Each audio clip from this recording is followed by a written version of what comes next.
Mtazamaji wa channel yetu, ni siku nyingine tena kana Sheikh Abubakar Kada kwa ajili ya kuendeleza mada yetu kuhusiana na tafsiri ya ndoto ya Danieli, tafsiri au unabii wa Danieli kutoka kwenye ndoto ya mfalme Nebukadneza, hasa kuhusiana na tawala za dunia, kwa sababu tumekuwa tukihusisha ndoto hizi na zile tawala za dunia tangu mwanzo ambapo tawala zilianza mpaka leo hii. Tupo katika utawala ambao tunasema ni Warumi ambao wanatawala kupitia Marekani, na leo bado tunaendelea kuiongelea Rumi. Tumeona vipindi vilivyopita tumeongelea Wagiriki, tumeongelea Waajemi na Wamedi, tukaongelea Warumi. Sasa tupo hapa mwalimu, karibu sana, tuendelee na kipindi chetu. Alhamdulillah rabbil alamin, wassalatu wassalamu ala ashrafil anbiya'i wal mursalin wa ala alihi wa ashabihi ajma'in, amma ba'd. Baada ya kumshukuru Mwenyezi Mungu na kumtakia rehema bwana mtume Muhammadin sallallahu alaihi wasallam, ndugu zangu, kama alivyosema ndugu yangu hapa, tunaendelea kumzungumzia mnyama wa nne, au katika ndoto ya Belshaza ni sehemu ya miguu chini, vidole vya chuma vilivyochanganyika na udongo. Ndio utawala huu wa Roma ambao katika Danieli 7 anasema utawala huu ulikula na kuvunja vipande vipande, kwa maana kwamba ulikuwa ni utawala wa nguvu, utawala wa mabavu, utawala wa kidikteta, utawala ambao ulikuwa hauna huruma, utawala ambao ulikuwa unakusanya kodi kwa nguvu. Na kama tulivyoona hata Yesu mwenyewe alilipishwa kodi na utawala huu. Ndio maana Danieli anasema utawala huu ulikula na kuvunja vipande vipande. Yaani ukiwa ni against na utawala wa Roma, walikuwa hawana huruma kabisa. Walikuwa wanakupiga kisawasawa, wanakuvunja na wanakuteketeza. Kwa hivyo ndugu zangu, hizi ni tawala za kilimwengu. Tawala hizi ambazo mpaka hivi leo watu wa Mungu tunavyoongea hivi sasa tuko chini ya tawala hizi. Sio Wakristo, sio Waislamu, wote tuko chini ya hizi tawala hizi za kipagani ambazo zinakandamiza, zinakwenda kinyume na Mungu. Na mtu yoyote awe wa dini akijaribu kunyenyua mdomo kutaka kupinga utawala huu, atakuwa yeye anakwenda kinyume, kwa sababu tayari hawa mabwana wana nguvu. Na ndio maana Yesu akasema, na hili nalisema ili watu, baadhi ya viongozi wa dini walielewe vizuri, kwa sababu Yesu aliishi katika utawala huu wa Kirumi. Na Yesu aliwaambia wanafunzi wake, nyie mtafikishwa mbele ya mahakama na mabaraza. Akawaambia muwe na busara kama nyoka, na muwe wapole kama njiwa, kama huwa Yesu kasema. Na mtu akikupiga shavu hili, geuza hili. Kwa maana mimi sikuwahi kuona haya yote. Yesu alikuwa anataka kupambana na utawala ulioko madarakani. Sana sana kama kodi yao aliwapa. Kuna kipindi Yesu alidaiwa kodi akawa hana. Akamwambia Petro, tusiwakwaze, nenda baharini, tupa ndoana yako. Samaki wa kwanza utakayempata mpanue mdomoni, utaona kuna pesa, kalipe kwa ajili yangu na kwa ajili yako. Petro alikuwa mvuvi, akaenda baharini akavua samaki, akatoka samaki kweli, alivyompanua mdomo akakuta sarafu, akaenda kulipa kodi. Kwa Yesu alikuwa ni mtiifu kwa mamlaka. Kwa hiyo alilipa mpaka kodi ya Roma. Na akawaambia wanafunzi wake wawe na busara. Na akawatahadharisha kwamba watakuueni kama mtakuwa makini. Kwa hiyo leo akitokea mtumishi wa Mungu anapambana na dola, ushafahamu, awe Muislamu awe Mkristo, umepewa uhuru wa kuabudu na nyumba yako ya ibada, alafu unashindana na serikali, ukidhibitiwa unakimbia kwenda kutaka huruma kwa jumuiya ya kimataifa. Nafikiri wewe hujawa Mkristo vizuri. Nafikiri hili ni jambo lingine ambalo nafikiri wazungu hii nchi hawaitakii mema. Hii nchi nafikiri inatafutwa. Na ndio maana watu watakiwa makini sana. Unajua siku zote simba alienda kunywa maji mtoni. Sasa yeye yuko kwa juu anakunywa maji, lakini swala anakunywa maji kwa chini. Mto si unaanza juu kwenda chini unaporomoka. Lakini swala ambaye anakunywa maji chini yake anaambia wewe, mate yako unakunywa maji, mate yako yananifikia huko, ile pata sababu kwenda kumfanyaje kumla. Kwa hiyo nafikiri wazungu wanatutafuta. Wazungu wanatutafuta na wanawatumia baadhi ya watu kuja kutaka kuvuruga nchi.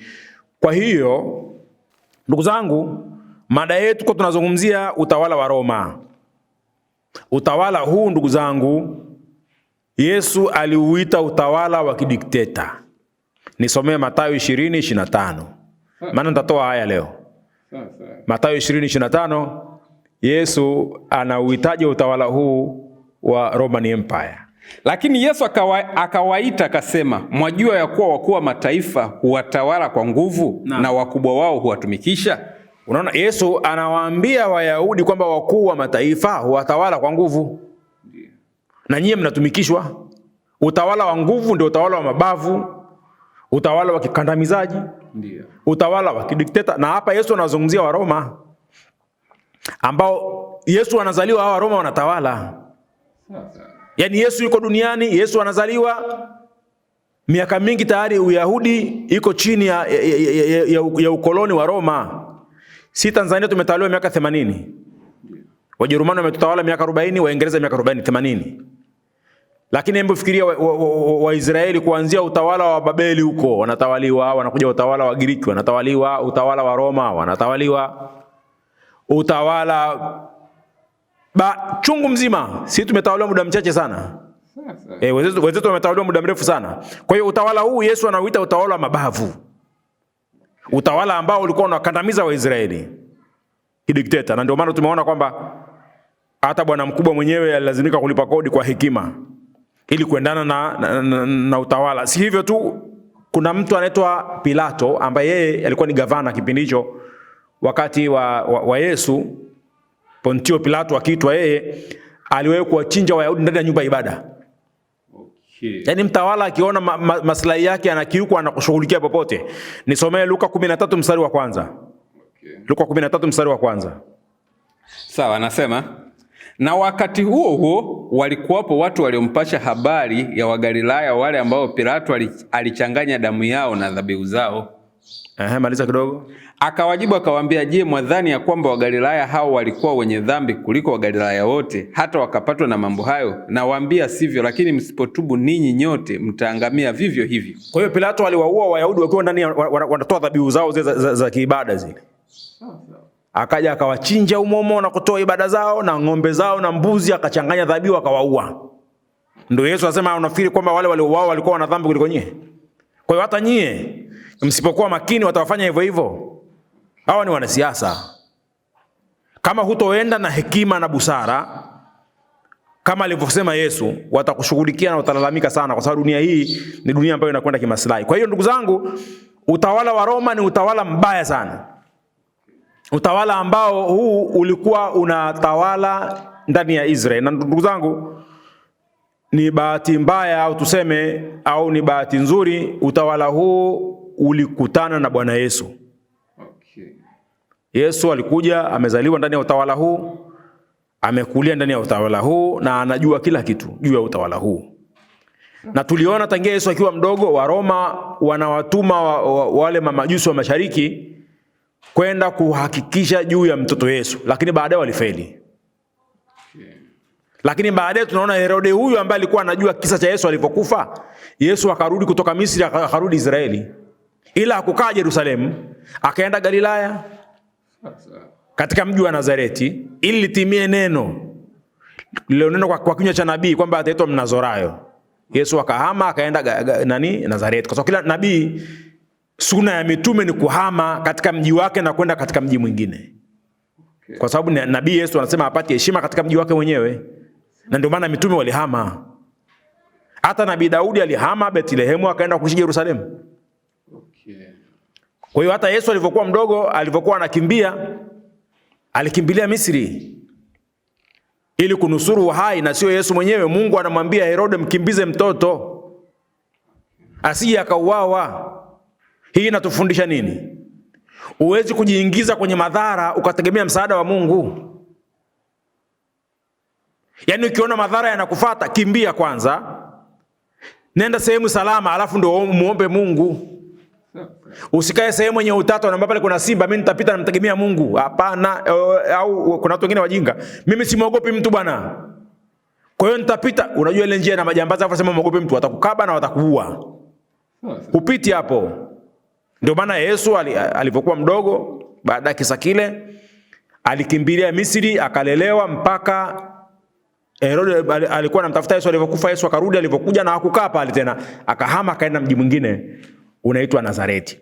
Kwa hiyo Waroma, unajua waliua watoto wadogo, ulivyoona? Ndio, miaka 2. Waliua. Inawezekana labda walijiaminisha kwamba tayari washamaliza kazi. Sawa. Maana walichinja watoto wadogo kwa umri unaokadiriwa kuanzia miaka 2 kurudi chini. Labda walijua Yesu tayari washammaliza. Ndio. Lakini kumbe Yesu Mungu alishamtorosha. Akaenda Misri. Yesu akarudi. Kwa hiyo Yesu alipokuwa sasa anahubiri, ina maana tayari Waroma tayari wakaona kuna mazingira sio ya kawaida, na sio Waroma tu, watu wa mwanzo ambao walizingua, tuseme kwa lugha nyingine, ni Wayahudi wenyewe. Okay. Kwa sababu kitu ambacho kilifanyika katika Yohana 11:38 mpaka 53 ndio kinatupa picha kwamba Wayahudi wenzake ndio walimchoma Yesu kwa Waroma. Okay. Nisomee Yohana 11:38 mpaka 53. Inasemaje? 38. Basi Yesu akiwa na huzuni tena moyoni mwake, akafika kwenye kaburi, nalo lilikuwa ni pango na jiwe limewekwa juu yake. Yesu akasema, liondoeni jiwe. Martha dada yake yule aliyefariki akamwambia, Bwana, ananuka sasa, maana amekuwa maiti siku 4. Subiri, Yesu alifiwa na mtu anaitwa Lazaro, alikuwa ni mfuasi wake. Ndiyo. Zamani Wayahudi walikuwa wakizika, wale Wayahudi wenye uwezo walikuwa wanazika kwenye mapango. Okay. Yaani wanachukua maiti, wanaitia kwenye pango, alafu wanachukua jiwe wanafunika kwenye mdomo wa pango. Hapo washazika. Ndiyo. Sio kama sasa hivi baadhi ya makaburi watu wanachimba wanafukia. Wayahudi wenye pesa walikuwa wanazika kwenye miamba kule. Sawa. Wanasema hata Ibrahimu alizikwa hivyo hivyo kwenye pango la Makpela. Sawa. Kwa hiyo Waebrania wakati fulani walikuwa wanazika hivyo. Yaani mtu kaburi linatengenezwa kwenye mwamba, mtu anaingizwa anawekwa pale. Okay. Ili iweje? Siku 3 kabla mwili wake hujaoza wanampaka mafuta. Wakifanya mila zao pale, baadaye wanafunga mdomo wa pango, ndio washazika hivyo. Okay. Tofauti na mazishi ya sasa hivi wanavyofanya. Sasa huyu bwana Lazaro alikuwa ni mfuasi wa Yesu, akafa. Yesu akaalikwa kwenye msiba. Yesu akaenda msibani, lakini wanafunzi akamwambia Yesu, unatafutwa, inakuaje unaenda? Akasema mimi naenda maadamu ni mchana, mtu anayekwenda mchana ajikwai. Yesu akaenda kwenye msiba. Alipoenda Yesu akataka aonyesho kaburi alipozikwa nani? Lazaro. Ikawaje? Twende. Yesu akamwambia, Yesu akasema, liondoeni jiwe. Martha dada yake yule aliyefariki akamwambia, Bwana, ananuka sasa, maana amekuwa maiti siku 4. Yaani huyu kashakufa, ni siku ya 4. Kama ni mtu ananuka sasa hivi. Okay. Ashakufa huyu. Yesu akasemaje? Yesu akamwambia, mimi sikukuambia ya kwamba ukiamini utauona utukufu wa Mungu? Basi wakaliondoa lile jiwe. Yesu akainua macho yake juu akasema, Baba, nakushukuru kwa kuwa umenisikia. Kwa hiyo walipotoa jiwe tu, Yesu akaomba dua, anamuomba Mungu. Baba, anamuomba Mungu. Na kuomba Mungu, najua ya kuwa wewe unanisikia. Nami nilijua ya kuwa wewe wanisikia siku zote, lakini kwa ajili ya mkutano huu wanaohudhuria nilisema haya, ili wapate kusadiki kwamba ndiwe uliyenituma. Kwa hiyo Yesu anaomba dua na wale watu waliohudhuria pale, ili afanye muujiza, na hawa Wayahudi waliohudhuria pale wajue Yesu mtume. Sijui umeelewa vizuri ili waamini Yesu katumwa na nani? Na Mungu.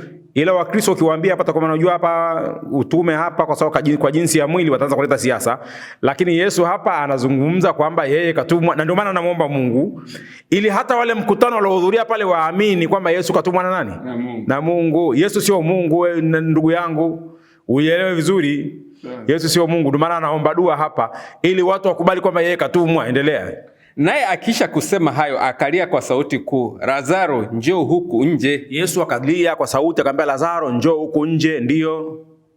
Akatoka nje yule aliyekufa akiwa amefungwa sanda miguuni na mikononi, na uso wake umefungwa leso. Naye Yesu akawaambia, mfungueni mkamwacha aende zake. Akatoka yule aliyekufa Lazaro amefungwa sanda miguuni na mikononi. Ndivyo Wayahudi walikuwa wanazika hivyo. Sawa. Hata kwa imani ya Kikristo Yesu alivikwa sanda kama hivyo hivyo. Sio suti. Sikosoi mazishi yenu, lakini nasema tu kwamba wafuasi wa Yesu walikuwa wanazikwa na sanda nyeupe. Walikuwa wanazika hivyo. Na sijui labda Mkristo yote ile akitokea kizikwa na sanda, sijui wanaweza kulalamika wakaona pengine anazikwa Kiislamu. Sielewi vizuri. Lakini sijajua kwa nini Waislamu huwa wanatoa maneno ya kwamba Wakristo hawazikwi na sanda. Lakini hata ukifika tu labda Mwananyamala kule wanakuuza majeneza. Wale wanaokuzia jeneza wanakupa na ofa ya sanda kabisa wanakupa. Kwa hiyo anaanza kwanza mtu kufungwa kwenye sanda alafu ndo wanakuja na nani vitu vingine. Labda kama ni suit lakini sanda kwanza inakuja alafu labda ndio shuka. Basi kama ni hivyo sawa. Kama wanazika na sanda baadaye ndo wanamvisha suti, haina shida. Unaona bwana? Ila wengine wamezidi. Maana mtu akifa wanamvika mpaka saa, yes, hivi wanafanya. Kufu ya dhahabu. Sasa ile mali ile unazika nayo, ndio maana vibaka wakati mwingine wanafukua makaburi. Kwa hivyo Yesu akatoka yule, unajua watu wa Mbeya. Lazaro akafufuka, watu wengine wangeanza kuuza, bwana uko ulikwenda hebu tuambie. Ndio. Kuna rungu kweli hilo tuliloambiwa? Au unajisikiaje? Yesu akasema mwacheni. Maana watu wa Mbeya wangeanza kwenda kumhoji. Yesu akasema mwacheni aende zake, endelea. Okay. Basi wengi wa Wayahudi waliokuja kwa Mariam na kuona yale aliyoyafanya wakamwamini, lakini wengine wakaenda zao kwa Mafarisayo wakawaambia aliyoyafanya Yesu. Umeona sasa? Hapa ndo fitina inaanza baina ya Yesu na Waroma. Okay. Kitendo cha kufufua, kundi la kwanza la Wayahudi likamwamini. Likamwamini vipi? Kwamba huyu mtume. Lakini kuna kikundi cha Wambea, wachumia tumbo hawa, ambao hawa maisha yote ni bajia. Maadamu wananufaika kwa wale makuhani na Waroma, wanapata ubwabwa na maharage na kachumbari. Kikundi cha pili kikaenda kwa wakuu wa makuhani kwenda kupeleka umbea. Wanapeleka habari gani? Basi wakuu wa makuhani na Mafarisayo wakakusanya baraza wakasema, tunafanya nini? Maana mtu huyu afanya ishara nyingi. Tukimwacha hivi watu wote watamwamini, na Warumi watakuja watatondolea mahali petu na taifa letu. Unasikia sasa? Huyu mtu anafanya ishara. Maana kufufua si jambo la kawaida. Ndio. Yaani mtu alishakufa siku 4 shekhi. Mwili ushaanza kuoza. Kwa mujibu, maana yule Martha akasema huyu ukimfufua ashaanza kuoza, mwili wake unanuka. Yesu akasema wewe amini, utauona utukufu wa Mungu. Sasa mtu amekufa siku 4. Ushafahamu? Ndio. Kafa siku 4 alafu Yesu kamfufua. Okay. Watu wanakwenda kwa Wayahudi, wakuu wa makuhani, angalia madaraka yalivyokuwa mabaya. Wanasema huyu mtu anafanya ishara. Tukimwacha hivi hivi watu wote watafanyaje? Watamwamini. Hii inamaanisha nini? Kwamba wao watakosa watu. Na wao walichokuwa wanaofia kwamba ni kama sijui walikuwa wamewekwa na Warumi kwamba Warumi watakuja watatondolea sisi mahali petu. Kwamba huyu Yesu akishakuwa na wafuasi wengi, pengine Warumi wanaweza kumwamini wakasema ndio mwenye watu, wao wakakosa nini? Wakakosa mahali pao na taifa. Wakakosa mahali pao, na tayari wao walikuwa wana sehemu yao pale kwenye hekalu, na walikuwa wana taifa lao ambao wako chini ya utawala wa indirect rule. Yaani Warumi walikuwa wanatawala Wayahudi kwa kupitia viongozi wao ambao ni makuhani. Okay. Kwa hiyo huyu akiaminiwa, akionekana ni mtu anayefaa, tutakosa nafasi. Ikawaje? Tukimwacha hivi watu wote watamwamini, na Warumi watakuja watatondolea mahali petu na taifa letu. Mtu mmoja miongoni mwao, Kayafa, aliyekuwa kuhani mkuu mwaka ule, akawaambia, ninyi hamjui neno lolote, wala hamfikiria kwamba yafaa mtu mmoja afe kwa ajili ya watu, wala lisiangamie taifa zima. Kwamba yani huyu afe. Okay. Tukimwacha hivi watu watamwamini. Lakini hivi akifa mtu mmoja kwa ajili ya taifa, kwa sababu tukimwacha watu wakimwamini, wa Roma watakuja watashambulia.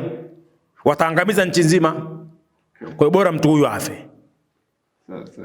Kwa hiyo hapa tunaona kwamba mpango wa kumuua Yesu unapangwa na Wayahudi kwa maslahi yao binafsi ya kutaka watu, na kwa kuhofia dola ya Roma ambayo itakuja na kufanyaje?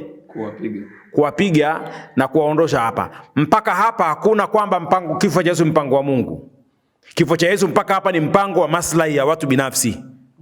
Na wivu. Okay. Na wivu.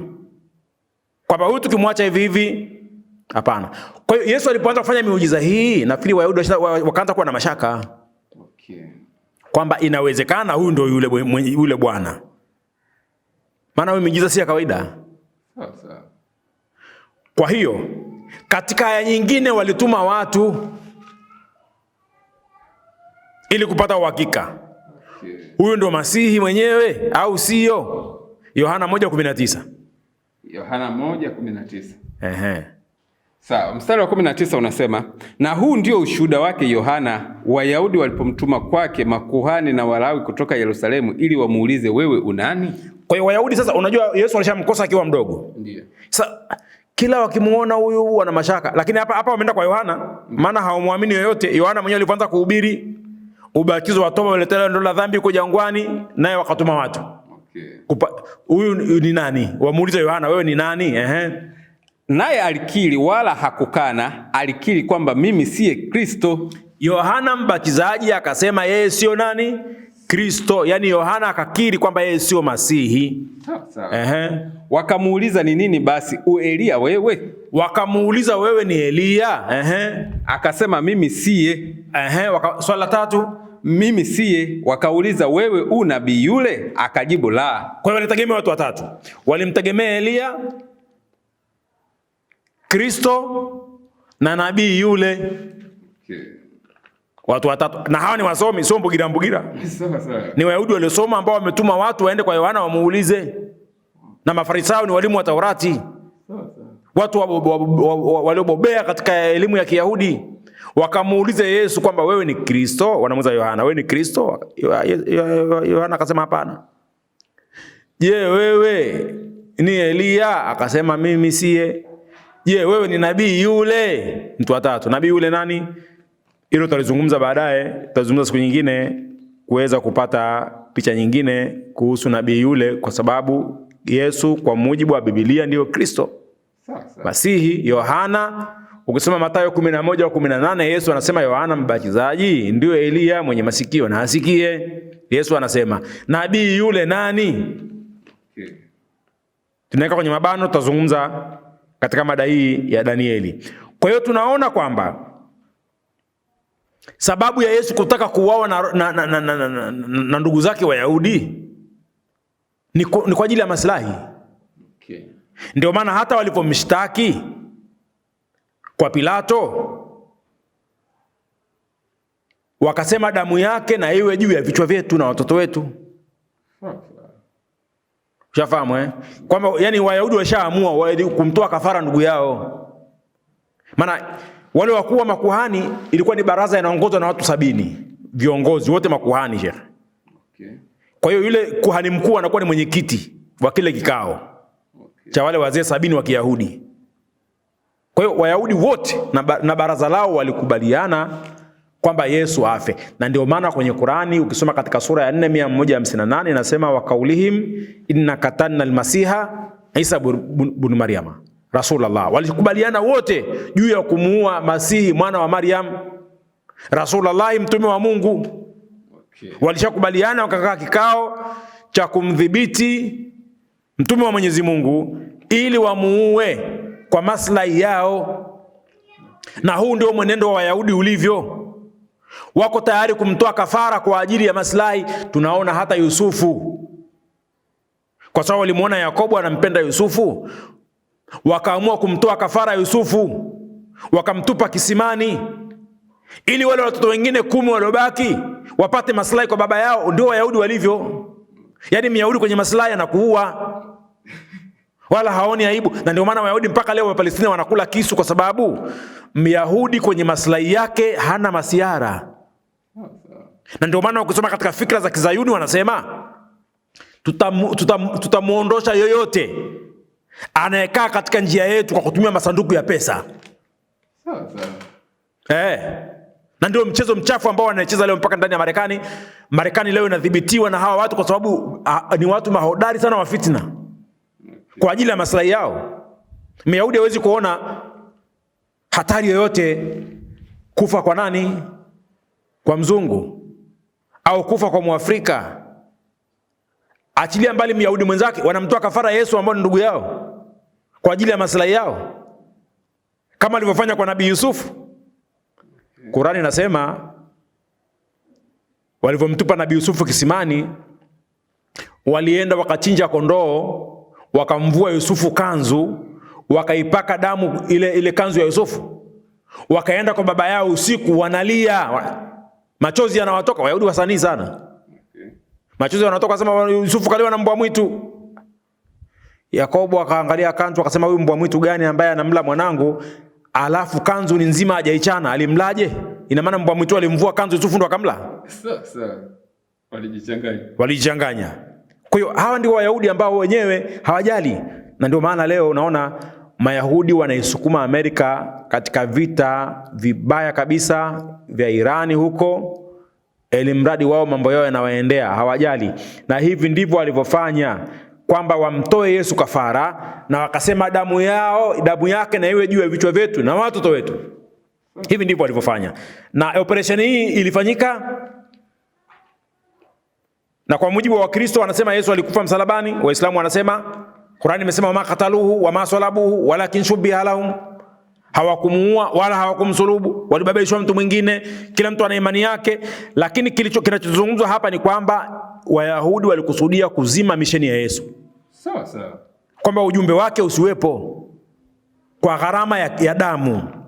Okay. Kwa hiyo waliyafanya haya, na baya zaidi ni kwamba haya yalifanywa na viongozi wa Kiyahudi. Wale Wayahudi wa kawaida hawakuwa na shida. Okay. Na kwa sababu wao wenyewe walikuwa wanamwamini Yesu. Tatizo likawa hawakumwamini wote, tutakosa maslahi yetu. Kwa hiyo kifo cha Yesu ni kwa maslahi ya Roma na kwa maslahi ya Wayahudi. Kwa maana hiyo tuliyosema hapo ni kwa sababu za kisiasa, lakini Wakristo wanasema ulikuwa ni mpango wa Mungu kutimiza ukombozi wao, wanavyosema wao. Kwa maana hiyo sasa, hata baada ya Yesu kupaa mbinguni, wale makuhani hawakuacha kufanya vitimbi, waliendelea kufanya operesheni. Walimtuma mtu mmoja anaitwa Sauli. Okay, yes. Huyo Sauli huyu ni Paulo. Ndio. Alizaliwa Uturuki katika mji unaitwa Tarso. Ndio. Akakulia huko, akasomeshwa Taurati na mtu anaitwa Gamalieli. Okay. Paulo akasoma Taurati, akaiva, akawa Farisayo. Paulo alikuwa ni msomi mkubwa sana. Alisoma mpaka akawa Farisayo, yani mtu aliyebobea katika Taurati. Ndio. Alikuwa ni kijana mdogo tu. Kwa hiyo lakini alikuwa ni katika kikundi cha Wayahudi wenye siasa kali, wenye misimamo mikali. Kwa hiyo huyu Paulo sasa, baada ya kuondoka Yesu, ndio akawa anafanya misheni ya kuwadhibiti wafuasi wa Yesu. Okay. Ndio alikuwa anatumwa na viongozi wa Kiyahudi walio Yerusalemu na maeneo mengine, wale marabi na makuhani, kwenda kuwadhibiti wanafunzi wa Yesu na kuwaua. Nisomee katika Matendo ya Mitume 9:1 mpaka mstari wa 2. Matendo ya Mitume 9:1 mpaka mstari wa 2. Sawa, anasema, lakini Sauli akazidi kutisha na kuwaza kuwaua wanafunzi wa Bwana. Akamwendea kuhani mkuu, akataka ampe barua za kwenda Dameski zilizoandikwa kwa masinagogi, ili akiona watu wa njia hii, wanaume kwa wanawake, awafunge na kuwaleta Yerusalemu. Paulo anakwenda mpaka kwenye ofisi ya nani? Ya kuhani mkuu. Apewe visa. Okay. Aende Damascus, aende Syria. Ndiyo. Maana kipindi hicho Wayahudi wako Syria, wako tayari wana masinagogi, wako Uturuki, wako Irani, wako Iraki, kote wako Wayahudi wanaishi. Okay. Kwa hiyo anatumwa aende katika hizo nchi, na kipindi hicho makanisa kwa maana majengo hakuna. Okay. Wakristo wote wa karne ya kwanza walikuwa wanaswali kwenye masinagogi. Okay. Na mahekalu kule Jerusalem. Kwa hiyo Paulo alikuwa anatumwa aende huko Damascus, na kwa barua zile amepewa za maelekezo, aende kwenye masinagogi huko, akiwakuta watu wa njia ile awakamate na kuwaleta wapi? Awalete Yerusalemu. Kwa hiyo tunaona Paulo alikuwa anafanya hayo. Endelea kidogo hapo.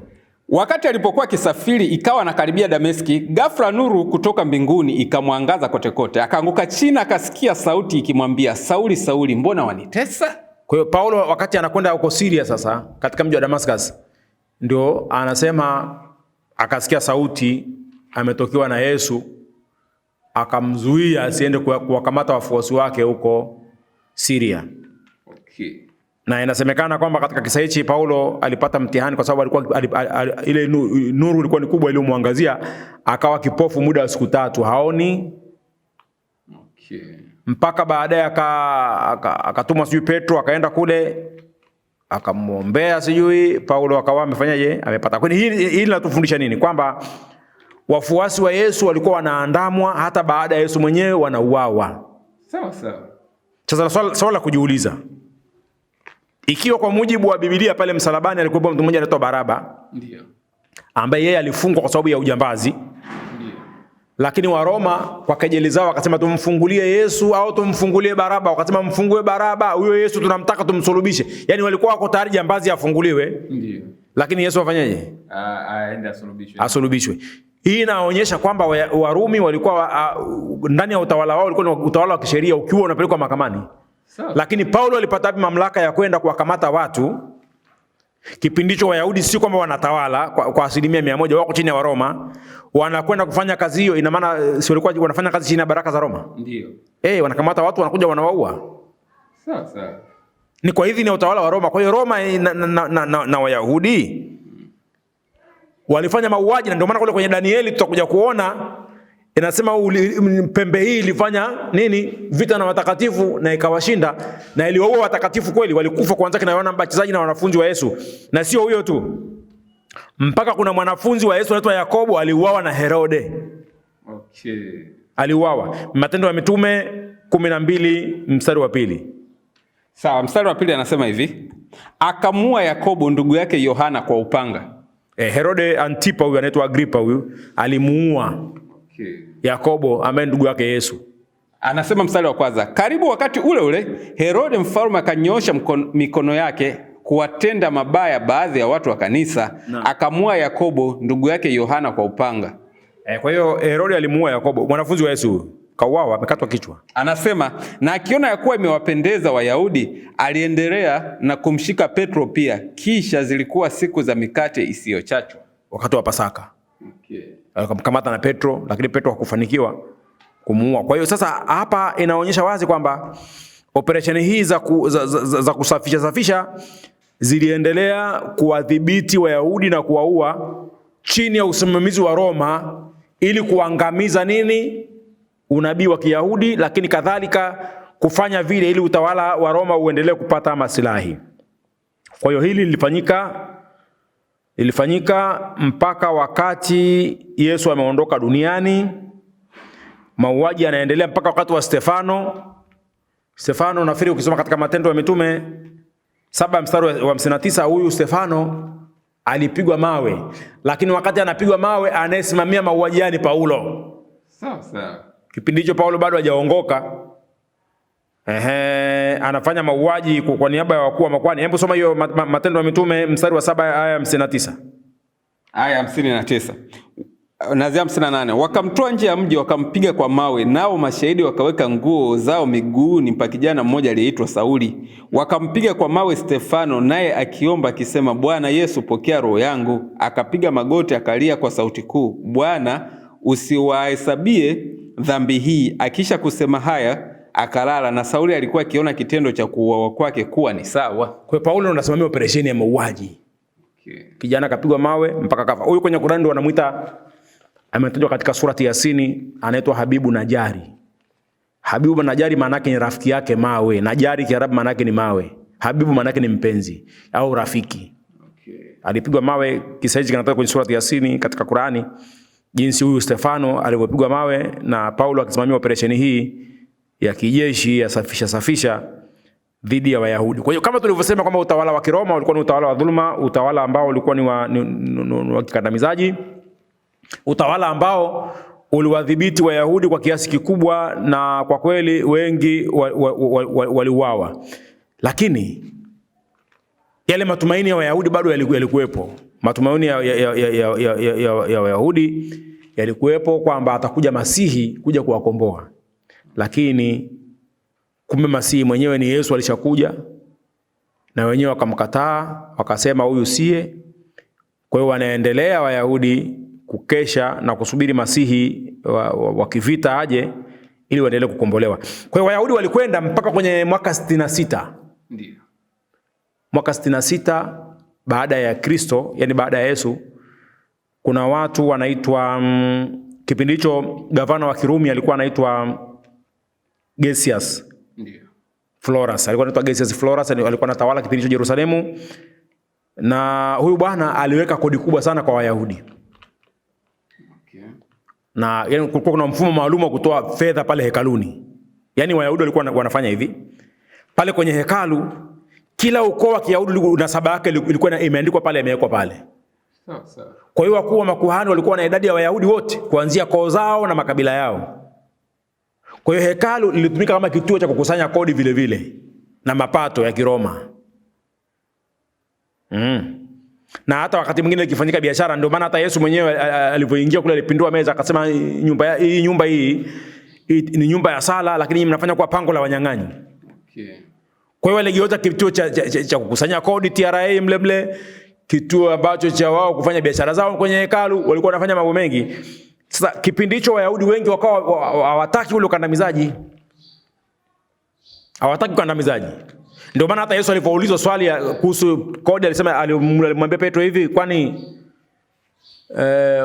watawala huchukua kodi kwa wageni au kwa wananchi?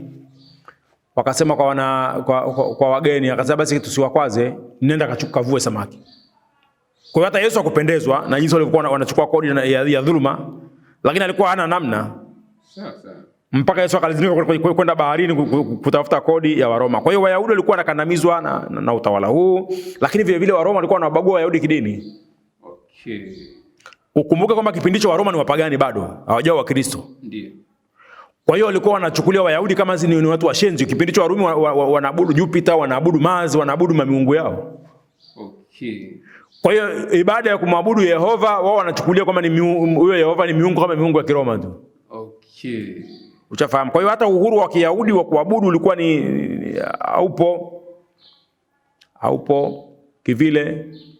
Sasa kuna watu wanaitwa Wazeloti. Wao Wazeloti maana yake ni watu wakereketwa wa Kiyahudi. Okay. Wakereketwa ambao hawa walikuwa wanapinga hiyo mipango ya Roma ya kutawala pale. Kwa hiyo walianzisha vuguvugu kuanzia mwaka wa 66 AD. Okay. Vuguvugu walianzisha hawa, wakawa wanavizia askari wa Kirumi wanawaua kule Jerusalem. Wakawa wanavizia askari wa Kirumi wanawaua, wanafanya kila aina ya njama, lakini baadaye sasa Waroma wakaona kumbe Wayahudi wanafanya hivi, ndio Wayahudi wa Roma wakatuma jeshi. Okay. Wakatuma jeshi mwaka wa 70 AD. Jeshi hili lilikuwa linaongozwa na mtu anaitwa Jenerali Tito. Kwa hiyo walifanya kitu gani? Walichofanya hapa, walilizingira lile hekalu la Jerusalem. Walizingira hekalu la Jerusalem, japokuwa hawa watu ambao wanaitwa Wazeloti hawa, maana yake kwa neno la Kigiriki, Wazeloti maana ni Kigiriki, maana yake watu wenye hamasa, ni watu wakereketwa, ni watu ambao walikuwa wana wivu na Taurati, wanatetea Taurati. Kwa hiyo walipigana kwa kifupi, walipigana mpaka kuna wakati waliwazidi wa Roma nguvu. Yaani kwa pale ndani ya Israeli walishinda Wayahudi. Okay. Walishinda, na ndio maana Waroma wakaenda kuongeza nguvu ya jeshi kutoka nje. Ndio wakamleta bwana mmoja huyu sasa, Jenerali Tito huyu na baba yake, maana alikuwa baba yake ndio mtawala, lakini huyu Jenerali Tito alikuwa ni mwanawe. Wakaja sasa wakazingira Yerusalemu zaidi ya miezi 6. Walizingira mji wa Yerusalemu ndani ya miezi 6. Walichofanya ni kwamba Wayahudi walikosa chakula, hakuna kinachoingia. Unajua zamani walichokuwa wanafanya, wakijenga mji walikuwa wanajenga ukuta zile. Sawa. Kwa ndani ya mji kunakuwa na biashara, kunakuwa na harakati za kimaisha, lakini ule mji unakuwa na geti kubwa. Ukiingia lazima uingie kwenye geti lile. Sawa. Kwa hiyo Waroma wakaleta askari wakazunguka ule mji wa Yerusalemu kwamba hakuna kinachoingia wala kinachotoka. Kwa hiyo walichofanya ni kwamba wanasema Yerusalemu ilikuwa ni mji mkubwa sana kwa wakati, kwa sababu wanasema ule mji ulikuwa unakaribia watu milioni 2. Okay. Kwa karne ya kwanza ni mji mkubwa sana. Kwa sababu wanasema takriban Wayahudi 1.5 waliuawa katika hii operation. Waliuawa watu wengi sana. Waliuawa watu wengi sana kwa sababu walizingira mji, na Wayahudi wengine wakachukuliwa kama watumwa wakapelekwa katika miji ya Roma. Walikuwa na mpango kule wa kuamaliza 1.5 waliuawa. Sio mchezo. Kwa karne hiyo, hebu fikiria, kwa karne ya kwanza ni watu wengi. Sio mchezo. Na ndio maana hawa kina Netanyahu usifikiri kwamba hawajui kwa jinsi gani wazungu waliwafanya, wanaelewa vizuri sana. Okay. Ila kwa sababu wanataka kuwatumia wazungu kufikia malengo yao, lakini hawa ni kama wana kisasi. Sawa. Kwa hiyo waliwaua, waliwazunguka, na wanasema Waroma wanajua walikuwa ni watu wa kupenda raha sana. Warumi walikuwa ni watu wa pombe, watu wa wanawake na mambo mengine ambayo wewe ukiambiwa hata uwezi kuamini, lakini mpaka mambo ya ushoga walikuwa yanafanyika na utawala wa Kiroma ili kuzuia ongezeko la watu. Walikuwa na ruhusu wa Roma. Kwa hiyo kuna baadhi ya Wayahudi wengine walichukuliwa wakapelekwa kule Roma katika masherehe ya Kiroma. Sasa wale wafalme walikuwa wamekaa na wake zao na askari wao, labda kuna zile yani wale wafalme wa Kiroma walikuwa wana michezo yao wanafanya hivi. Wanachukua watu wawili labda wanapambana kwenye jukwaa. Wao wanakaa kama juu kwenye ile majukwaa kama uwanja wa mpira. Walikuwa na maeneo kama hayo. Wao wanakaa kule, wamekaa wanakunywa pombe, mnachukulia watu wawili pale mnapigana mpaka mmoja anakufa. Okay. Wao wanafurahia kule, wanakunywa pombe, wanastarehe. Wa Roma. Sasa inasemekana kuna baadhi ya Wayahudi walikuwa wanachukuliwa, unafungwa kwenye nguzo. Hawa Wayahudi ambao walichukuliwa Jerusalem, unamwagiwa lami. Ukishamwagiwa lami unawashwa moto kwenye kwa hiyo wanachukuliwa Wayahudi labda 20, wanamwagiwa mafuta yale, wanatumika kama taa. Kwenye ule uwanja wa mapambano. Wanamwagiwa lami, wanapigwa moto, Warumi wamekaa wanaangalia mapambano sasa. Okay. Wanachukua Wayahudi wengine labda 2, wanawapa panga. Wewe na wewe pambana na huyu. Hilo ni pambano la kifo. Unapambana, ukimuua yule mmoja anakuletea mwingine. Ukimuua mwingine anakuletea mwingine. Hapo kweli walifanya vitu kiukatili. Kwa hiyo waliwaua, na baadhi ya Wayahudi wengine wanasema waliwapeleka katika matundu ya simba. Maana walikuwa wanafuga mpaka masimba, manyoka wa Roma, mange kwa ajili ya adhabu. Kwa hiyo ukionekana wewe ni mbishi, unakwenda kinyume na utawala, wanakuchukua wanakupeleka sehemu simba wana njaa, wanakurusha kule, mnaliwa. Kwa hiyo waliwaua kwa njia nyingi sana. Kwa hiyo Waroma walikuwa ni wakatili sana. Wengine ndio wakawa wanawalimisha kwenye mashamba yao. Wengine ni watumwa. Na Wayahudi walikuwa ni wajuzi katika baadhi ya mambo mengi. Kuna baadhi ya masemo walikuwa na watumikisha kama watumishi. Maana nao walikuwa sio wajinga, ni watu wenye akili. Wakawa wanatumikisha, na haya yalikuwa ni mauaji makubwa sana. Na hii ni baada ya kambi yao ya Kiyahudi kufeli na kuangushwa. Ilikuwa inaitwa ilikuwa inaitwa Masada. Hii kambi ya Kiyahudi ilipigwa ikaanguka, na hiyo sehemu walikuwa wanapigana inaitwa Beth Horon. Walikuwa pambano lilipigwa, ndio Wayahudi wakawa wamepigwa na kushindwa. Roma ikatamalaki sasa, ikaanza kuwafanyia Wayahudi unyama wa hali ya juu. Na hili Yesu aliwaambia Wayahudi, lakini Wayahudi wenyewe kwa sababu hawakutaka, katika utabiri, hebu nisomee katika Mathayo 24 kuanzia mstari wa kwanza. Mathayo 24 mstari wa kwanza. Naam.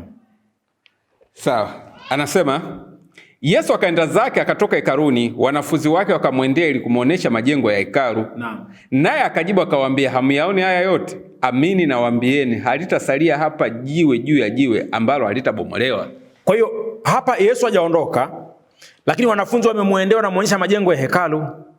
Yesu anasema, amini nawaambia, halitasalia jiwe juu ya jiwe ambalo halitafanyaje? Halitaondoshwa, halitabomolewa. Halitabomolewa. Endelea. Hata alipokuwa ameketi katika mlima wa Mizeituni, wanafunzi wake wakamwendea kwa faragha wakisema, tuambie mambo hayo yatakuwa lini? Nayo ni nini dalili ya kuja kwako na ya mwisho wa dunia? Tuambie sasa hayo mambo yatakuwa lini? Na ipi itakuwa dalili ya kuja kwako na ya mwisho wa dunia? Yesu akasemaje?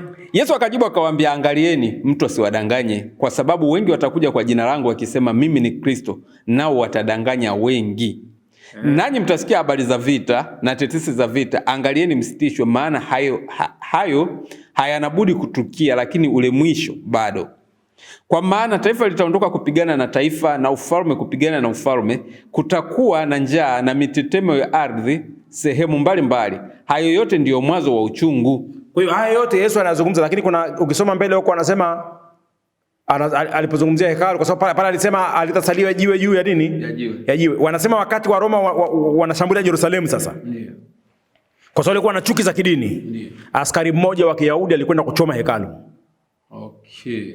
Walienda walimwagia mafuta hekalu, wakalipiga moto, na haikuishia hapo, waling'oa jiwe moja baada ya jingine kama alivyosema Yesu. Kwa nini waling'oa jiwe baada ya jiwe? Kwa sababu ile hekalu lilikuwa linajengwa, zile madhabahu zake zilikuwa zinajengwa na dhahabu. Okay. Kwa hiyo maeneo mengi yale ya kuchinjia nini, kwa vyombo vya hekaluni kwa ni dhahabu tupu. Kwa hiyo ulifanyika uporaji mkubwa. Yaani pale dhahabu iliyoporwa pekee inaweza kufika tani 5, 10. Okay. Iliyoporwa. Na ndio siri ya hekalu ili kuvunja. Jiwe juu ya jiwe wanabomoa. Ndio maana Yesu akasema kwamba watauzingira mji wa Yerusalemu, mtakapoona chukizo la uharibifu limesimama patakatifu, asomaye na afahamu. Akasema aliye ndani ya Yerusalemu asitoke, wala aliye nje ya Uyahudi asiingie. Kwa maana wakati huo kutakuwa na dhiki ambayo haina mfano. Lakini siku hizo kama singalifupishwa, singesalia hata Myahudi mmoja.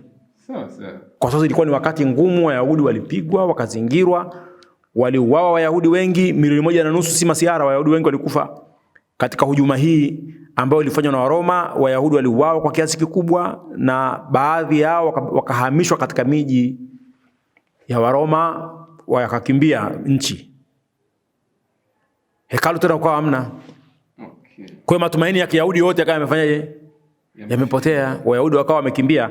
Lakini Wayahudi hao hawakukoma, kwa sababu wanasema ilipofika mwaka wa 134 AD wakaanzisha uasi wa pili wa Bar Kokeba. Okay. Yaani walipigwa wakajipanga tena. Maana Wayahudi na wabishi walikungutwa kweli kweli, wakakimbia. Lakini baadaye wakajiorganize, wakawa wanarudi mmoja mmoja, wanajipanga, wakaanzisha uasi wa pili wakati wa Bar Kokeba mwaka 134. Okay. Kwa sababu kuanzia mwaka 70 AD mpaka 134 ni miaka mingapi imepita hapo? Ukipiga mahesabu hapo tangu 66 mpaka 134. Ni kama miaka 70. Kwa hiyo baada ya miaka 70 wakajipanga. Wakarudi wakaanza vita vya msituni tena dhidi ya utawala wa Roma. Sasa kipindi hichi sasa ndicho kipindi ambacho lilijitokeza jambo baya, kwa sababu Waroma walichoamua, kwa sababu hekalu lishalivunja, wakalibomoa kabisa hekalu, kwamba yani hawataki utambulisho wa Kiyahudi tena pale. Okay. Na ndio maana baada ya kufanya hayo yote, ile nchi wakaita Palestine. Okay. Kufuta utambulisho wa Uyahudi pale tena, kwa umepigwa pini, nchi ikaitwa Palestine, sio Judea tena au Galilaya, Yerusalemu, ile ikaitwa sasa ni Palestine. Wayahudi walipigwa marufuku kanyaga pale. Hawaliondoka moja kwa moja. Baada ya uasi huu wa Bar Kokeba wa mwaka 134 AD walihama, na baadhi yao wakaenda Arabuni. Wengine wakatawanyika wakaenda Irani, wengine Iraki wakatawanyika.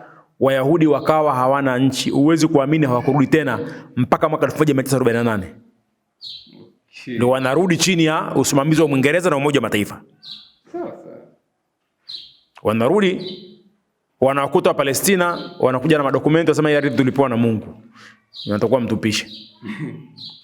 Kwa hiyo haya yote yamefanyika chini ya utawala wa Roma, ndugu zangu, utawala ambao umefanya mambo mengi, utawala ambao umefanya mauaji, utawala ambao Biblia umeuita ni utawala wa kishenzi. Ndugu zangu, utawala wa Kirumi ni utawala wa 4 kama tulivyosema. Ni utawala wa Kirumi ambao utawala huu, mtarudi kwenye Danieli tena kusoma kipengele cha Danieli 7 anzia mstari wa 8. Na maanisha unazungumzia ule mnyama. Sawa. Turudi kwenye Danieli 7 tutakapozungumzia ule utawala wa mnyama wa 4 ambao ni mnyama mwenye kutisha, mnyama mwenye nguvu, mnyama ambaye alikula na kuvunja vipande. Ni katika utawala huu wa Roma, na matukio yake mazima ambao unazungumziwa pale Danieli anzia mstari wa 7 pale. Danieli 7. Okay. Ila kwa sababu ya muda utaenda haraka kwenye kipengele cha chini pale tunapozungumzia mnyama wa 4. Danieli 7 nianze mstari wa ngapi? Anzia hapo. Usianzie wa kwanza kwa itakuchukua muda mrefu. Sawa, naanza wa 5. Anza wa 5.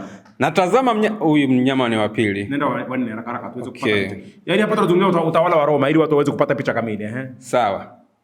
Anasema baadaye nikaona katika njozi ya usiku, na tazama mnyama wa nne, mwenye kutisha, mwenye nguvu, mwenye uwezo mwingi, naye alikuwa na meno ya chuma makubwa sana. Alikula na kuvunja vipande vipande na kuyakanyaga mabaki kwa miguu yake, na umbo lake lilikuwa mbali kabisa na wale wa kwanza, naye alikuwa na pembe 10.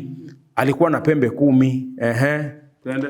Nikaziangalia sana pembe zake, na tazama pembe nyingine ikazuka kati yao, nayo ilikuwa ndogo, ambayo mbele yake pembe 3 katika zile za kwanza zikang'olewa kabisa. Na tazama, katika pembe hiyo mlikuwa na macho kama macho ya mwanadamu, na kinywa kilichokuwa kikinena maneno makuu. Naam. Twende kidogo. Nikatazama hata viti vya enzi vikawekwa, na mmoja aliye mzee wa siku ameketi. Mavazi yake yalikuwa meupe kama theluji, na nywele za kichwa chake kama sufu safi. Kiti chake cha enzi kilikuwa miali ya moto, na gurudumu zake moto wakao. Akatazama Danieli mpaka akaona pembe ndogo ambayo yenyewe hii ilikuwa ina kinywa na ikanena maneno makuu. Sasa hapa kuna kitu muhimu ambacho nataka nikizungumze hapa, lakini wenzetu wa Sabato wametafsiri kwamba hii pembe ndogo ambayo imenena maneno makuu, huu ni utawala wa papa. Wanavyosema hivyo, na kule walisema kwamba utaazimu kubadili majira na sheria. Utawala huu na ufalme na utawala huu utawashusha wafalme watatu, walifasiri wa Sabato. Lakini Wakatoliki wanasema hapana, hii pembe ndogo ni Kaisari Nero. Ambaye huyu ndo aliwao wanafunzi wengi wa Yesu, akina Paulo, akina Petro. Ndio waliwachinja kwa sababu Kaisari Nero alimuua Petro. Unajua Petro wakati dini ya Yesu kishaenea sasa. Wale wanafunzi walihama kaenda miji mbalimbali. Petro alihama akaenda kuishi Roma wakati fulani. Sasa kuna kipindi fulani katika mji wa Roma ulitokea ugaidi. Yaani Wayahudi wakaanza kufanya ugaidi. Unajua Wayahudi walifukuzwa wapi? Kule Israeli. Wakakimbilia kwenye miji wa Roma. Sasa walivyokuwa wanaishi kule katika mji wa Roma, wakawa wanafanya ugaidi, wanachoma moto miji. Wanavamia sehemu labda kuna biashara, wanalipua, wanachoma moto. Wanafanya hivi. Kwa wa Roma wakawa wanapiga marufuku Wayahudi wote waondoke Roma. Walitimuliwa Roma Wayahudi. Sasa Wayahudi walipofukuzwa Roma, ndio Petro anasema yeye ikabidi aondoke kwa sababu ni Myahudi. Lakini wakati anatoka eti Yesu akamtokea akamwambia usiondoke. Sio, umeelewa? Kwa hiyo akarudi. Aliporudi wa Roma, kwa sababu washatoa amri kwamba Wayahudi waondoke na Petro akaondoka, ndio kabidi Petro wamuue. Sawa. Kwa hiyo wakamsulubisha. Petro akasema hapana, msimsulubishe kama Yesu, nisulubisheni kichwa chini miguu juu. Ndio wakamuua Petro katika ile miteremko ya Vatican. Wakamsulubisha. Utawala wa Roma huo unaua wanafunzi wa Yesu. Wakamsulubisha Petro kichwa chini miguu juu, wakamuua. Na ndio hapo eneo la Roma ambao ni Vatican. Maana Vatican ni nchi inayojitegemea sasa hivi. Vatican ni nchi inayojitegemea. Ukubwa wake ni kama viwanja vitatu vya mpira, sio viwanja viwili. Nchi ya ajabu sana, ina watu 1600, lakini nchi hii ni mwanachama wa European Union. Sio masiara.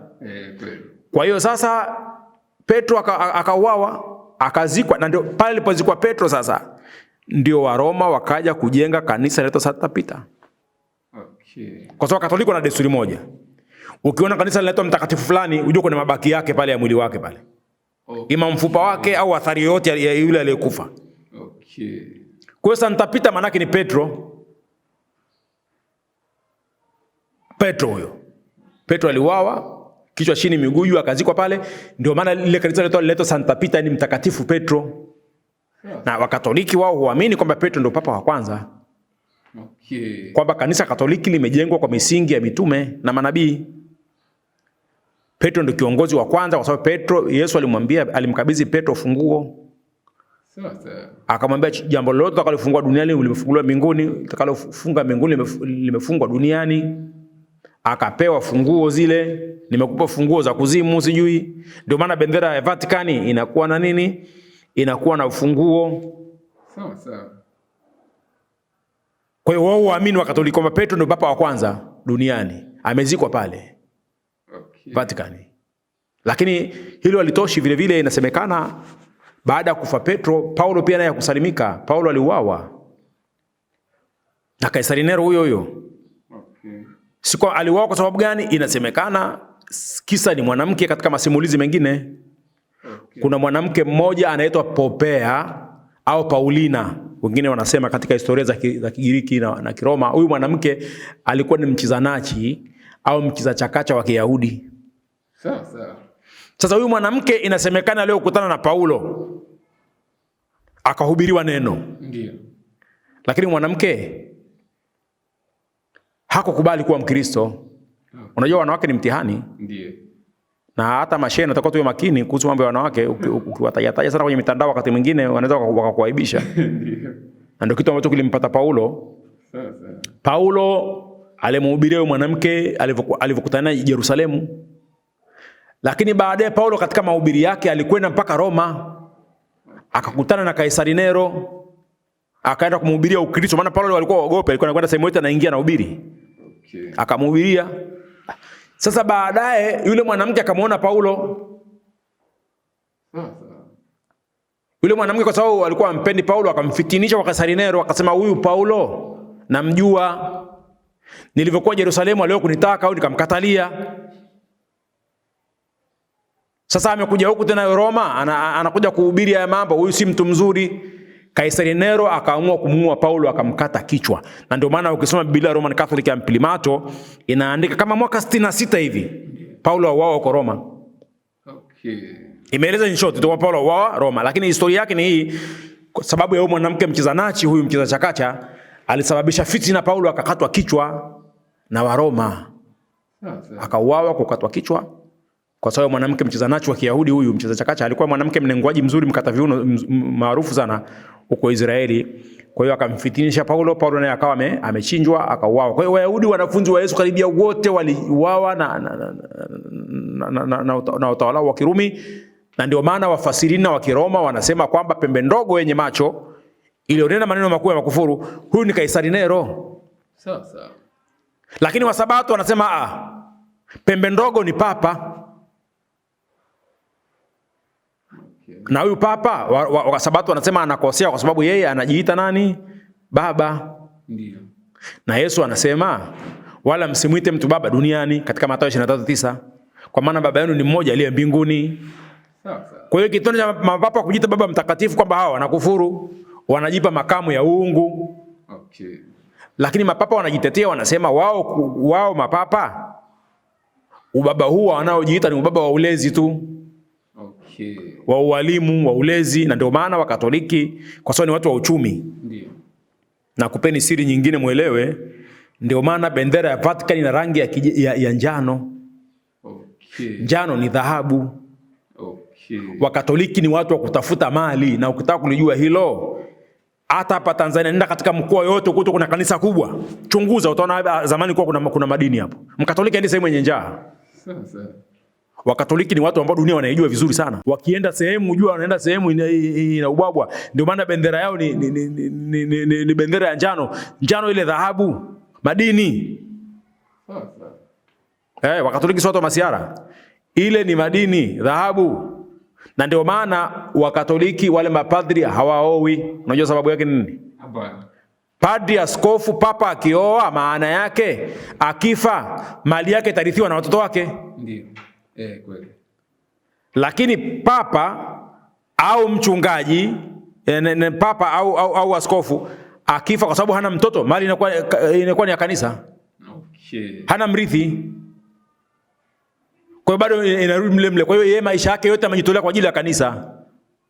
Kwa hiyo kama atakuwa na uzalishaji, atakuwa anafanya kwa ajili ya kanisa tu.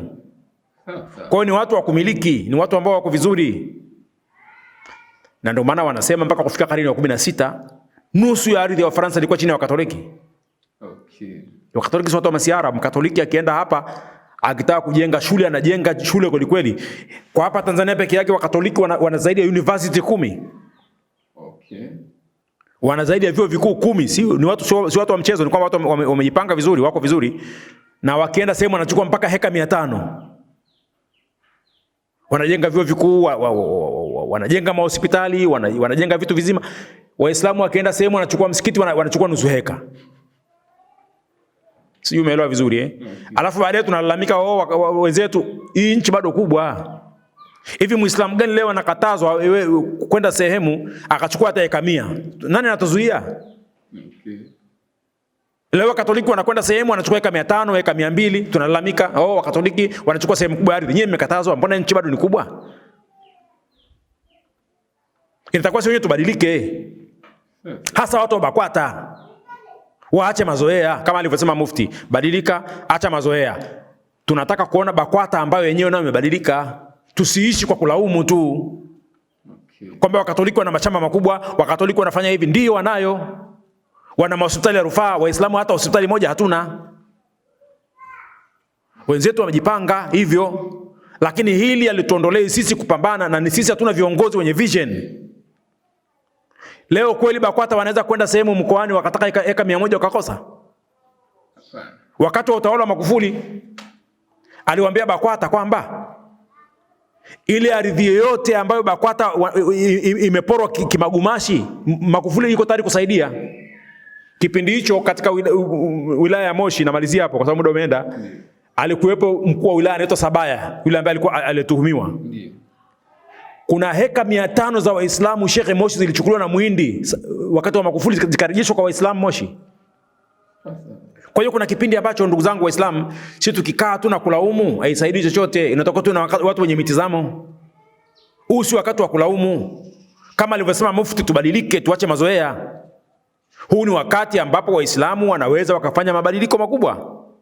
Wala serikali haituzuia, hakuna serikali inamzuia Muislamu kujenga shule au hospitali. Si tumeona pale ile siku wakati wa Magufuli, uwanja wa Taifa, Kishki aliomba uwanja wa Mwembe Yanga, akapewa na Magufuli, akajenga hospitali na wamejenga hospitali. Ndio. Kitu ambacho BAKWATA wanaweza, na si BAKWATA tu, Waislamu wote tuna uwezo huo. Lakini tumekaa, kazi yetu kulaumiana, kazi yetu bakhili. Leo Waislamu msikitini wanachangisha pesa, kikapu kinapita, msikiti wanaswali watu 500, inapatikana shilingi 5000. Kweli? Kuna mtu alikuwa anatoa takwimu kwamba matajiri wa Tanzania wa kwanza mpaka watano wote ni Waislamu, lakini Waislamu wanalalamika. Wanasaidia mipira tu. Unafikiri ni uongo? Waislamu ni matajiri sana nchi wale wakubwa, lakini hawasaidii Uislamu. Mwezi wa Ramadhani wanasaidia tende, sio tende, wanatoa tende, wanawapanga Waislamu foleni, wanawapa 200. Wakikuwa Wakristo wale matajiri wangesaidia sana Ukristo. Yaani tuwe wa kweli katika masuala ya kutoa, Wakristo tuwawezi. Wakristo walivyolelewa katika utoaji wanatoa sana. Hata mimi unavyoniona hapa, mimi ningekuwa Mkristo sasa hivi, ningekuwa niko vizuri hapa, pengine hata gari nayo. Lakini angalia mimi shehe hapa nilipo natembelea yebo. Wakati Waislamu huko walipo wana uwezo. Lakini mimi hapa hata bodaboda sina. Hatuwathamini mashehe zetu wala viongozi wetu kama wenzetu wanaofanya. Wakristo sio wakubali kuona kiongozi wao hata usafiri hana. Kwa ndugu zangu Waislamu, tubadilike. Hilo la mwisho ambalo nimelizungumza leo, mada haijaisha, inaendelea. Nitakuja kuendeleza mada ya Waroma sasa. Nitaanzia pale sasa Konstantino Augusto anahamisha makao makuu ya Roma kutoka Roma anapeleka Konstantinople au Istanbul sasa hivi Uturuki. Sawa. Nitaanzia hapo katika mada inayokuja. Kwa leo nitakuwa nimeishia hapa, lakini nikija nitaanzia sasa makao makuu yanahamishwa Roma anapelekwa Istanbul. Kipindi hicho inaitwa Konstantinople, na anayehamisha makao makuu ni Konstantino Augusto. Na baada ya kuhama alifanya vitu gani?